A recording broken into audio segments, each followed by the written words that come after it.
Art is something everyone can share.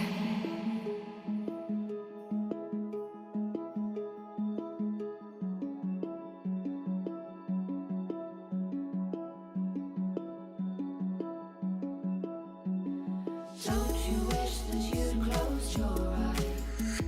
Stolen just a bit more time. Taught yourself to never compromise. Be brave enough to try to walk the line. You ran like you were chased by wolves. Ruthless, but you still play the fool. Don't you think that you'd rather lose? Don't you think that you'd rather tear our world apart? If we found this from the start, I'd be the queen of your heart. The queen of your heart. We built our house of cards, but it feels like it's still ours. Can I be the queen of your heart? The queen of your heart.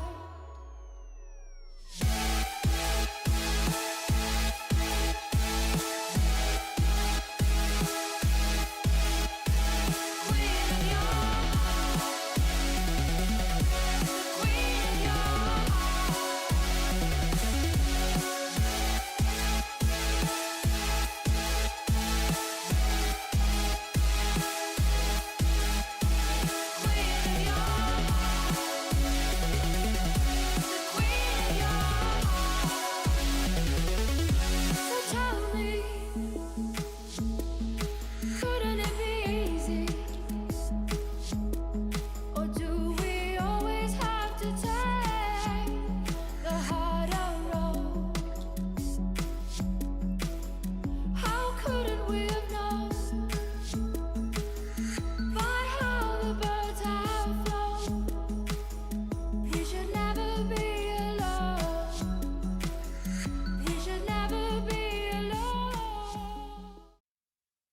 Hi everyone, it's Nanas here. Welcome back to my YouTube channel. In this video, I'll be talking about how to carry and win games as enchanter supports from unranked to diamond. A bit ago, I was playing unranked to diamond with Sona, Karma, and Sona. I got to diamond with solo queue right on the NA server. I got to diamond with an 80% overall win rate, but the account got banned for some obvious reasons. So I had to restart the journey, and life has been rough for me. So it took a little bit longer than expected to finally put stuff together for this video. Not much things changed since then. The time of recording this video is patch 14.4. Today's date is February 25th. The one biggest change to mention is Archangel being 100 gold cheaper, so it's even more worse now to build it. And when Restart was popular, I tried starting it, but it didn't really benefit me as much, so you can just start support item. Also, something else to note is patch 14.4. They added that you get 2 stacks of passive automatically at the start of the game, so you don't need to press Q at all. Just walk down the base and press Q whenever you see someone, since it's the most damage auto attack. And I'm ready. when you die, it also gives you 2 stacks of passive. That's quite nice, to be honest. So here's the run setup. I found this run page to be best setup. Area is like a must to go. Mana flow band is a must to go. I kind of like rarity with the extra movement speed shard. It's a good combination because if you wanna, Sona has like a 325 basic movement speed. With this run setup, you start with 335, and it's easier to land Q and kite and not get not trade auto attacks, not get kited more easily to approach opponents and run away from opponents. So it's highly recommended. And Scorch does a lot of early damage, so for AP Sona, her ability AP scaling doesn't do as much damage, so it's good to have Scorch as this additional bonus damage. It also makes Presence of Mind last longer, so you get a little bit more mana back. And secondary rampage, so Presence of Mind of course is the must to go, and Corejj is really good because we don't really build any HP stats in this build and setup, so you'll benefit a lot from Corejj.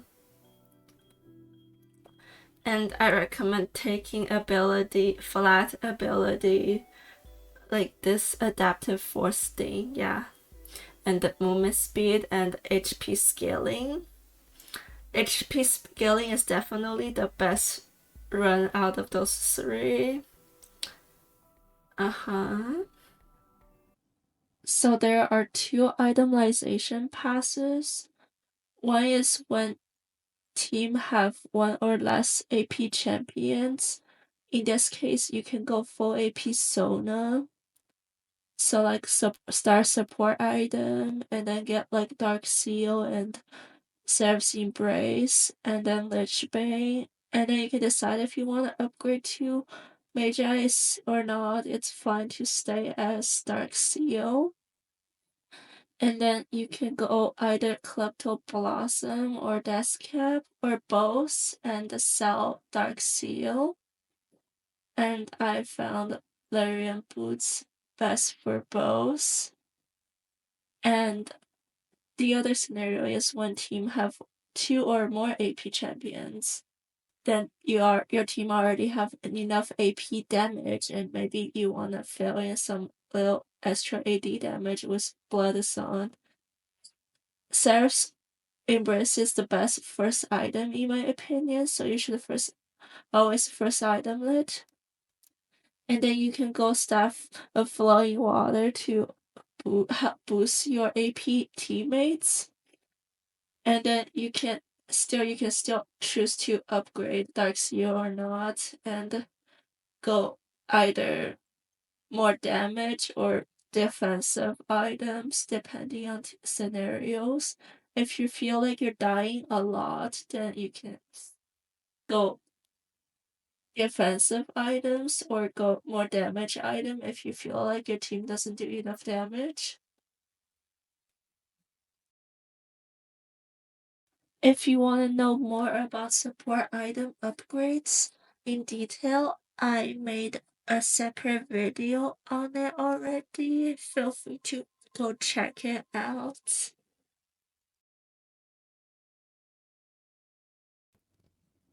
Also, you would want to be max Q and max W second in order to maximize the damage.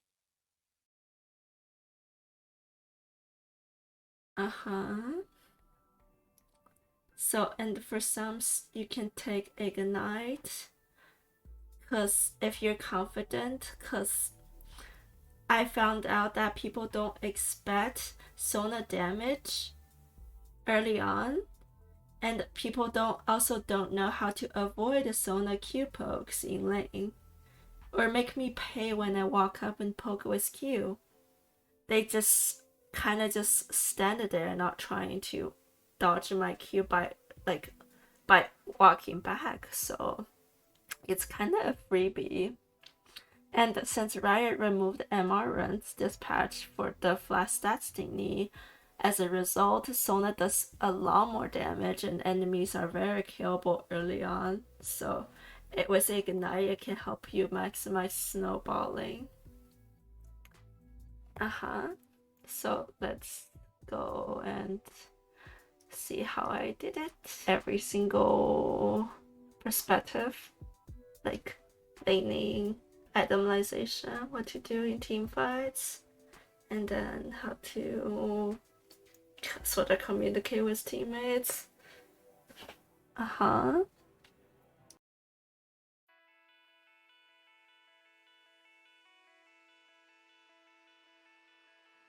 You should always try to give your top laner the last pick so that they don't get countered and can counter enemy top.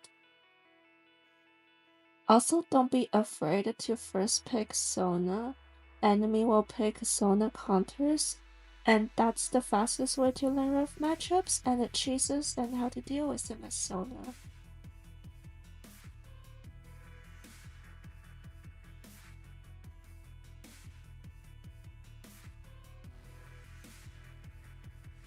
Recommend banning King and or like Master E. I feel like in Diamond Below, those two champions are the most unknown factors in the game. Like, they don't take game knowledge, especially for Master E. There's not much counterplay against the champion if he gets very fed, so highly recommending try to ban one of the two if you're confident. If you feel like one particular support is hard to play against, like Blitz Pipe, you can also ban them so that you don't have to deal with them.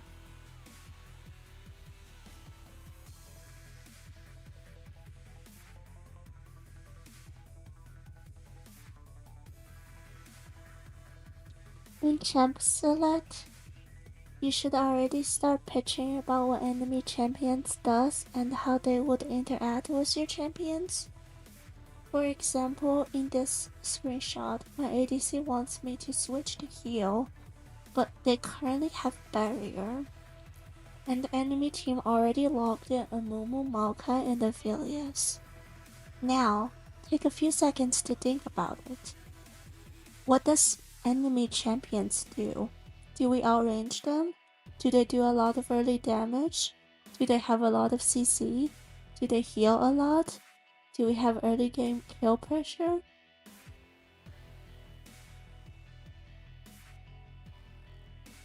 Keep your thoughts, feel free to share with me in the comments section. Would it be awesome to hear different opinions? And I'm gonna express mine. If we were higher elo, it's better to have a variety of runs and the summoner choices versus different matchups. But we want the snowballing and carrying potential from the Ignite and the full damage runs in Diamond Below, because we don't trust our teammates, so we're not gonna change our summoner spells or runs. At this point, enemy already logged in the 3 champions that will interact with balling the most: the ball laners and the jungler. We currently have 5 crowd control abilities that are cleansable. 2 of them are point and click, 3 of them are dodgeable but harder to dodge. We all range them. They do a lot of early damage. They have early game kill pressure with Maokai Flash W me if they get level 2 first. They do heal a bit, but not too much, unlike Soraka. And then we also have early game kill pressure with Kaisa. So I typed back to my ADC asking her to go either heal or cleanse. Cleanse is good for her own survivability. Heal is good for our survivability. And she went heal. If she stays with barrier, that means she doesn't know how to play the game. And we can lower down our expectations of her and go for like plays that requires serious ADC gameplay. just need to 1v2 the lane. But she went heal, pog.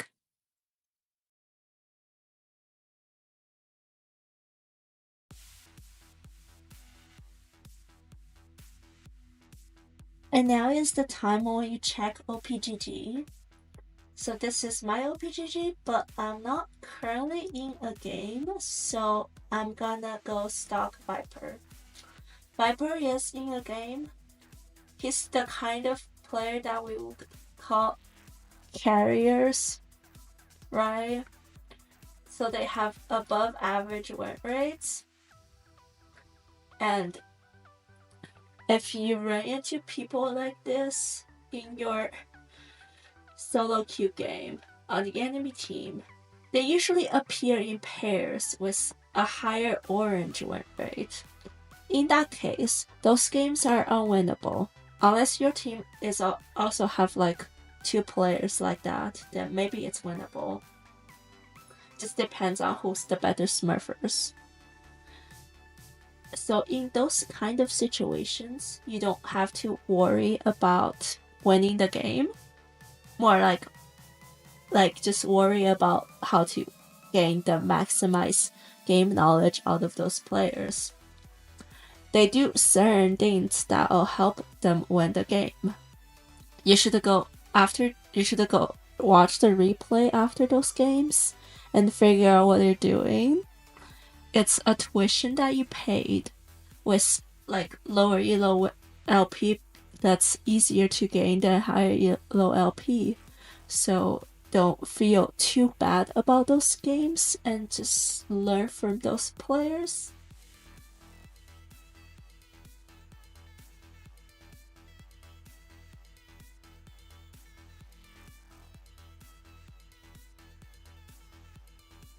If enemy team didn't leash, try autoing the minions as you can and kite back so that they don't auto you. If you feel like they'll get level 2 first, just kite back, but make sure you stay in the experience range. Both team leashed, we versus Jin plus Swing.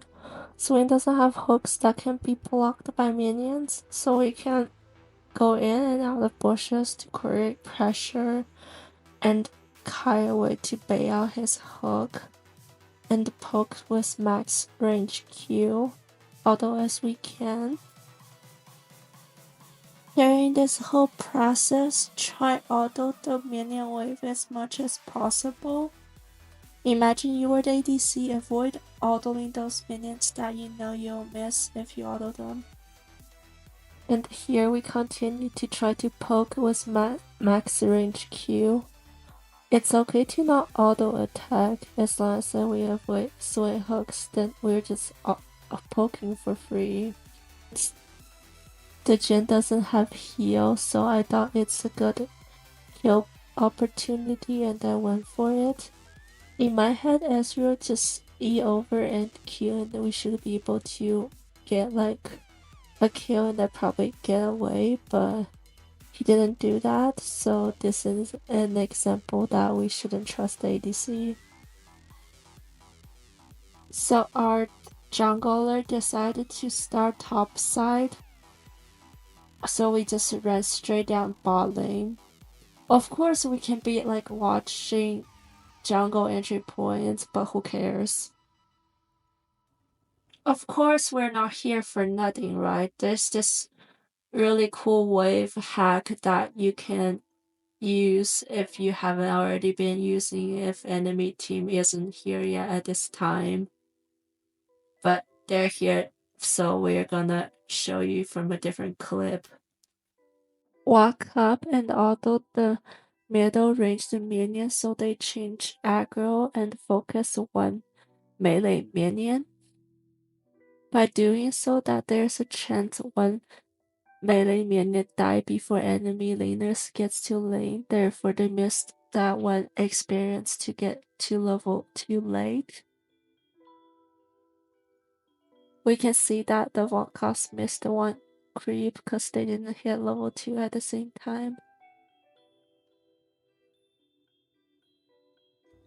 When it feels safe, meaning that you won't get engaged on. Walk up and press max range Q on enemy off cooldown. It's okay to not auto attack. If enemy auto back, then they lose an auto to a minion that will get them to level 2 faster. If they don't auto back, it's a free Q proc. And now we know where Maokai is, and he doesn't have his W engaged tool since he used E. We can play more aggressive now. Since Maokai doesn't have W and we have more minions alive on our side, I can walk up more and zone Maokai off the wave. Left Ophelia is the only one that can damage the wave, and they can no longer contest the wave to contest level 2. And now our goal is to auto enemy and press Q on both targets as much as possible, with the level advantage. Kaisa should keep going cause it takes mobafire like 2 more ranged minions to get level 2. From this moment on, the only way we'll ever die to them is when either Maokai bind me on their tower or jungle ganks. So we already one lane at this point. We just need to keep walking up and poke. Be careful to not standing still. Need to kite back as you press Q so Maokai can engage on you. At this point, they will never win a 2v2, but Maokai still went in. My Kaisa is full HP with heal, so there's no way they actually kill her at all, and she actually had the ego and flashed into tower and killed him. Now we just get this wave to fully under their tower and we can reset for other opportunities.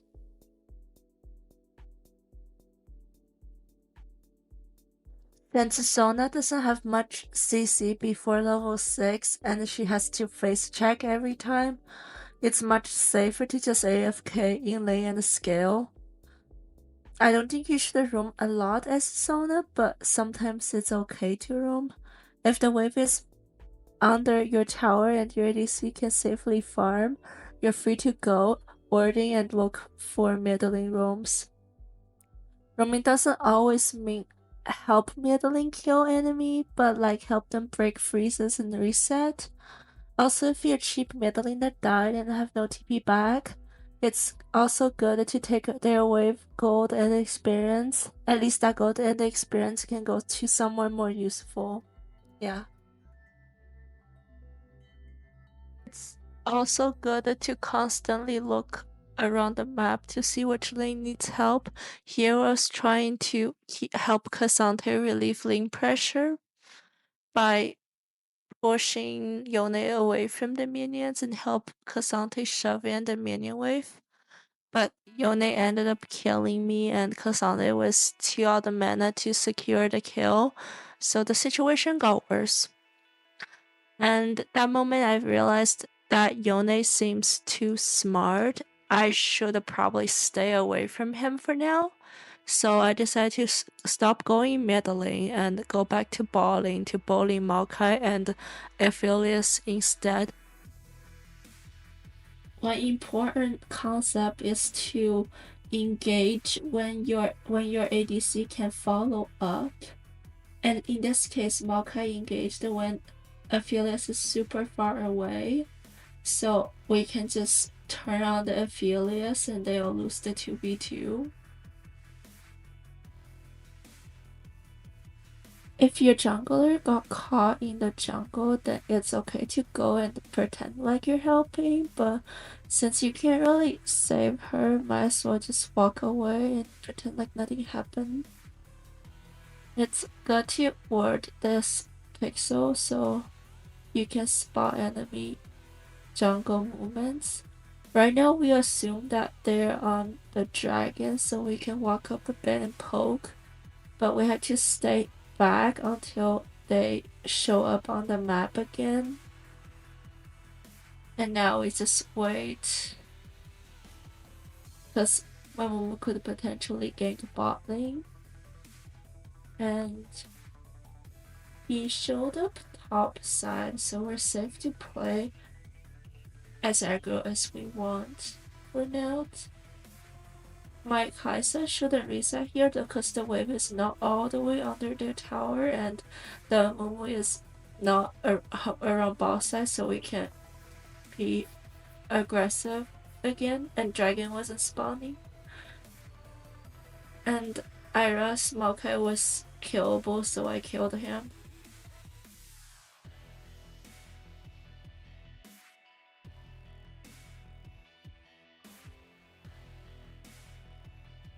At this point, although everyone is in team, but no one sold their items yet, so the game is still winnable. So we continue to bully enemy bot lane and not go into other lanes, cause we all lose our advantage if we do, and we try to get towers so we can move to help other lanes.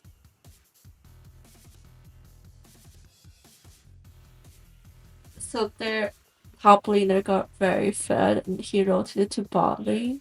So I wanted to see how tanky he is, and he is very tanky. We know we can't kill him, but somehow this Maokai just decided to end instead of running away. So that's good enough, I guess. And the audio didn't reset on their tower, so I decided to just stay and try to dive him. At this point, him and the Mumu can't kill me and Kaisa, so we just get a shutdown for free. Make sure to ward a map when you're overextending, and constantly check minimap to see if anyone's collapsing on you. Run away as soon as possible when you see someone's collapsing on you, and don't bother fighting back if you're low on HP. Just keep running. So enemy took our balling tower, assuming that they're gonna rotate to mid lane, so we also rotate to mid lane. Here I should ward Dragon cause it's respawning. And enemy team just got Herald, so that means that they're top side. It's safe for me to face check bot lane, but I forgot to. It's always good to try to ward objectives 40 seconds before it spawns. So now we have to blind check somehow. Blind checking is bad, but we did because I saw Aphelios balling and Yone resetting, so only Amumu, Udyr, and Maokai are on Dragon, so they don't really do enough damage to one-shot me, so I can face check with my jungler. At this time, Yone and Udyr are the most fed, so what I need to do in team fights is to not stand on top of my ADC so Amumu doesn't ult combo both of us into Yone R or like Udyr follow up with damage. And then if we can avoid that, we'll easily win team fights. Since they don't have continuous damage after their initial OT combo. So this whole game Vi and Vayne were flaming each other, so I decided to show up top lane since Amumu was ganking Vayne for the 5th time in the entire game to prevent Vayne from rage quitting. Yes, don't die though, just show some love. And pretend like you care, yeah? And then we just keep staying mid, roaming around doing nothing, just waiting for opportunities. So like, since Amumu is boss side, we should move more towards top side, like hug the top side jungle.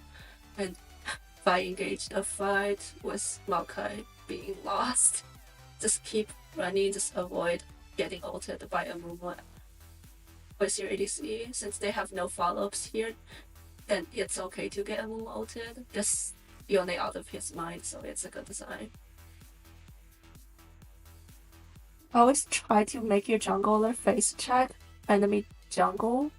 I got really lucky here. I should die, but their team comp just doesn't have enough damage to kill me. And you should play Sona like as an ADC. Don't walk up to someone unless you know they are like no CC, nothing that they have left to kill you. Just like this. You should always make sure Baron is warded after spawn. I can't tell if this is luck or skill, but we dodged all the engage tools and their OTs and stuff. I had a feeling that Amumu might do that, so I predicted the flashing. And at this point, they definitely lose team fights because the Amumu OT plus Yone combo didn't happen, and I'm still alive. And now we can secure Baron and reset to push mid. Running it down mid as a 5 with Baron is definitely one of Sona's win cons. You ought to make sure to ward the dark spots to avoid enemy flanks. In this case, a Mumu Q.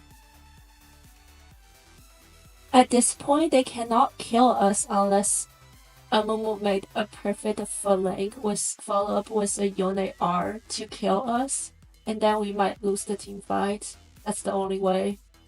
If we play to avoid that, then we'll eventually be able to win the game. If you feel like you can't end the game in one go, don't overstay and come back later. Even if you're winning by a lot, you should still play for dragon and make sure you get every single dragon. I find the dragon very OP this patch. With mid inhibitor down and the balling wave at a perfect spot, we went balling to get more turrets and advantage. Also, if you're winning after a fight going to enemy jungle, it's good to take all the jungle camps to extend snowballing. And the game finally comes to an end. We actually ended up coming back from the early game top mid jungle disadvantages. And as I said, I predicted the way I would ever die in this game. Momo R into Yone. Yeah, good games.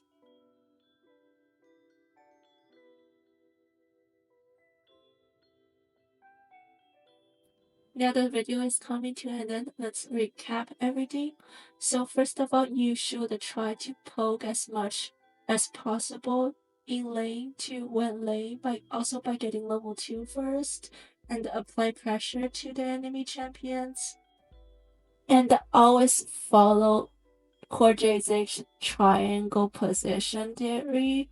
If you always follow that position theory, you always win the 2v2 trades. And to win team fights, if you know what CC enemy has, what abilities are gonna kill you, followed by whose ability, CC, and etc., and avoid those, you'll win team fights. As a support, you should always try to ward dragons and barons 30 to 40 seconds before they spawn at the latest. And also ward around, but don't face check, ward with your junglers. And one of Sona's win condition is running down mid S5 at around 20 minutes, because her abilities buff all 5 of the players, and it's easy to just win game from that way by playing perfect team fights.